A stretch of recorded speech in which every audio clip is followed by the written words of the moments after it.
Hello and welcome. This is Japan, and this is my second time recording this because I decided to just quit like a minute 40. Just like, okay, I'm done. But so hopefully I get the same good points and the same good commentary on this. But this is from last night's premium live event of No Mercy for NXT. I overall thought it was the best premium live event for NXT so far, and if it wasn't for WWE just bringing banger after banger after banger, like I could say like this could be like almost as good as like a regular thing, but it's like theirs have been so high up there and crazy too, so I can't really say that. But first up we got Baron Corbin versus Braun Breaker. Overall the match was a lot of brutal spots outside of the ring with the tables and the announcing table, and I don't know why I say tables. This is the exact same thing, and they had a lot of crazy cool things outside.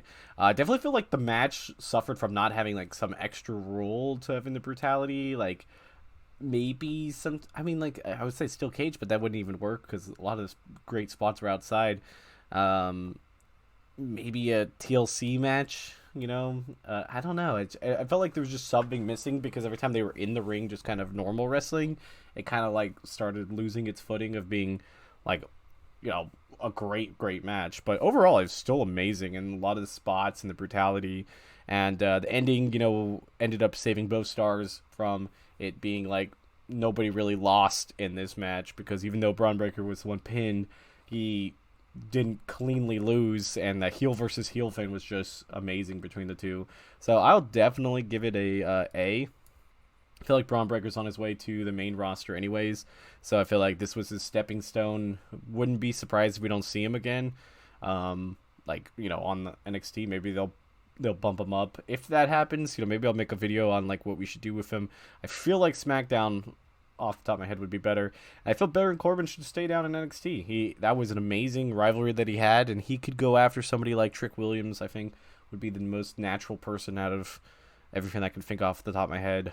Maybe even Carmelo Hayes, depending on spoilers of seeing the rest of this card. That there's some new storylines that definitely could be popping up.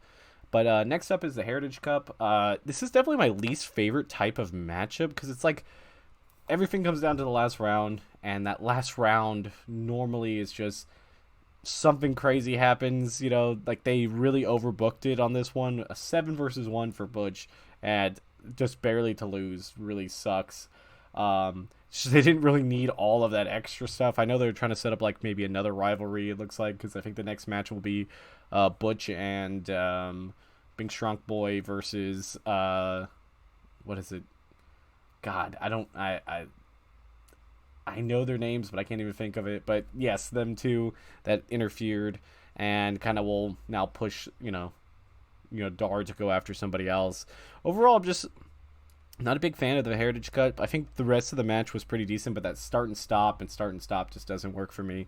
I would prefer it to be more like boxing, like longer rounds, and like having like some type of actual like point system to be like, oh, this person won the match or what won the round. Depending on if they got pins or submits. I don't know. There's just something missing from it that really resonates with me to being like a match type I like. But it could go either way when it comes down to it. Next up, we got Dominic Mysterio versus Trick Williams. We have Dragon Lee as the special guest referee. He actually had the deck stacked against Dom, but there was a point there where I thought maybe he could have pulled it off. He just had everything going against him. I called that he probably would have lost that because I feel like they just had to set it up. I think him and Dragon Lee will bring that rivalry into the main roster, and it will bring Dragon Lee onto that, the top, or I guess, upper.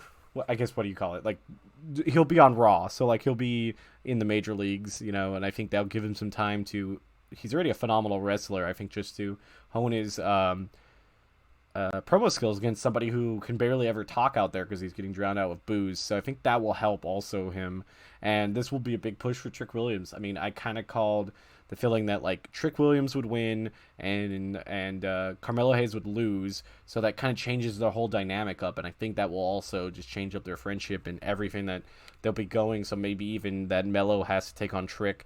Again, like I said, Baron Corbin would be a really cool rivalry also with him because, I don't think Trick would respect him, so I think there could be a whole new level with that, with even maybe Corbin, taking the title off of him if they choose to go with that. But I think Trick Williams was the perfect pick for this. I think Dom spent enough time in NXT to really get through. I thought maybe, he could have stayed a little bit longer, but I think that was the perfect way to just do it, because I think it now sets up a bunch of extra storylines, and I think it's going to push Dragon Lee to the top. It's going to push, Trick Williams into, like, the top 5 in the men's division on the NXT. And I think, like, it just overall worked really well for every part of every storyline. And the match itself was pretty decent. I'm going to put it in an A. I probably wouldn't put it S, because I hate those spots where they're like, oh, take out the ref, and take out the ref. And, like, it's just, yeah, it was just one of those things where, like, Trick Williams clearly had won it way earlier, and it just, all the extra spots really weren't needed.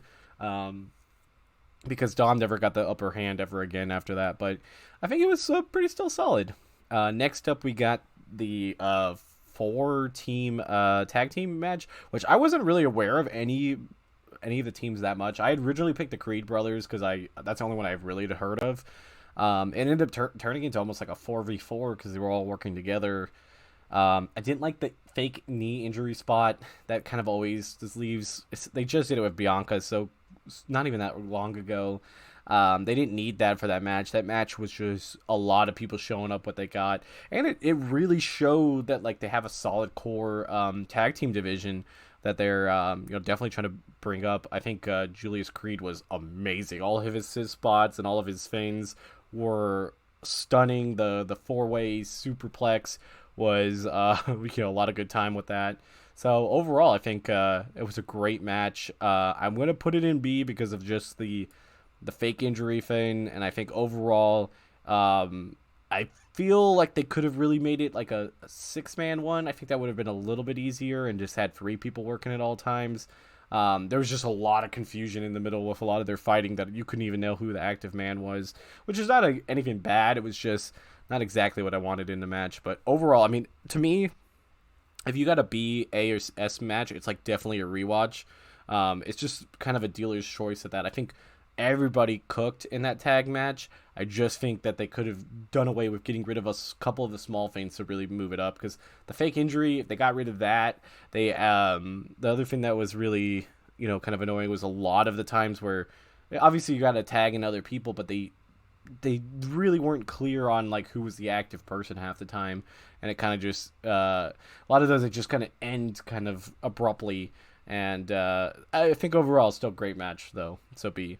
Next up, Carmelo versus Ilya. That was just a banger. Like, you're just watching it. Like, you're just staring at the thing. You don't even, that it's going to be a very good match. It's going to be like 20 to 25 minutes. I think it was like a 20-minute match. I lost my brain of just like, what am I doing? I'm just staring at the screen, seeing it go back and forth. And Ilya won, and that's who I was thinking. I think he is so close to the epitome, like the best men's wrestler on NXT. I think he like overall talent wise, I think he's the best men's wrestler, and I think Carmelo Hayes is the best promo and wrestler. Like, I think he's the most ready to move on, other than like Braun Breaker. I think both of them definitely need to be elevated up. I don't know if there's any room for spots. Like, to me, if you guys want, also I could do a video on like Carmelo, like what we should do with him. I personally think he should go to SmackDown also, and I think he should go right after Austin Theory. Like, I think that would be a great first person for him to go after, because they're still kind of high on Austin Theory, and I think that could really set up an amazing rivalry. But even putting him on a Raw, he could get, we've already seen him help Seth Rollins out, and he could have safety numbers. But I think for his story right now, they need to keep him in NXT and have this weird dynamic with him and Trick, and now Trick having the title, and that Melo wants to, Trick's hoping that he will help him protect his title, but Melo has other ideas. He wants to get his title back. So I think that will be an interesting story if they go with that, and could also have them face off against each other with Trick just keep pestering him, and Melo's like, fine, I'm tired of you wanting to get this title, I'm gonna take it off of you, and then have them fight against each other. And that could be an amazing match that could set both of them up to the next level of where they need to be at. So I think it was great. Obviously this match, as I digressed pretty far out of it, it was an S tier match. We knew it would be. They've already had like the Great American Bash was an amazing match too. I definitely think this one was better to me, at least. I feel like it was more of a fluent match. The other one was still amazing. Like, it's hard to say, like, I'm comparing the two. But, like, this one was amazing too. And then certainly not, the main event was nothing to bat your eyes again. I don't know what we were trying to say. Like, it wasn't something to look down on. The women's NXT title match between Becky Lynch and Tiffany Stratton was amazing. It gave a whole new side of Tiffany, which I think is what they really wanted, that this rivalry was going to give her. And I think this was the perfect way of doing it in Extreme Rules. She went out there. She had some really good spots. Obviously, Becky's the veteran and was going to win that one. We kind of expected it because, one, they have a NXT title match on Monday Night Raw, so that was kind of like, what did we expect? If you, I don't know why they do that type of stuff where they book themselves into, like, oh yeah, you're next up for the title, and then obviously if you're already calling a shot for somebody, then they're gonna still have the title. Like, that's just kind of one of those things. But other than that, we know that what Becky's doing down there is gonna help a lot of the women go over, and then they're gonna have the whole tournament, which will show off a lot of different people to get a title chance. I think will be another good thing to put somebody else kind of up towards the top of the card. I still believe if you're gonna pick somebody to do it, it's gonna be Roxana Perez to dethrone her. But again, they could go multiple ways, and I think until they decide, like, when it's ready, I think they're gonna go with the hottest person at that time that needs that push. So right now, I don't see it being anybody in particular, because I think they're going to keep it on Becky for at least a little bit longer. And I'm cool with it because it gives her a chance to wrestle some really good matches, and she's still on Raw, but also can be on NXT and can be on different things, and it gives her more of a blanketed thing to be shown off more, which is amazing for any of the top 5 women talent that they have.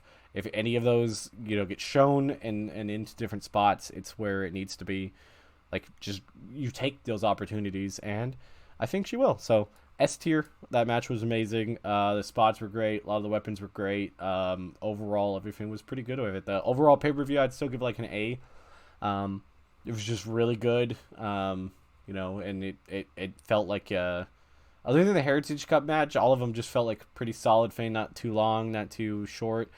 But overall, I'm down for it. This is my first start to finish where I sat there and watched all of it without just like watching, going back and watching matches. So it was definitely my favorite. But like that, it might be a little, not there's not many other options. But hope you guys enjoyed this. If you agreed or what you guys thought of the pay-per-view, if you want to put it down in the bottom. And don't forget, I have a wrestling podcast. It's every Tuesday on this channel. And there should be like 3 episodes up right now when this is aired. So check it out, and check it out Tuesday. Bye, guys.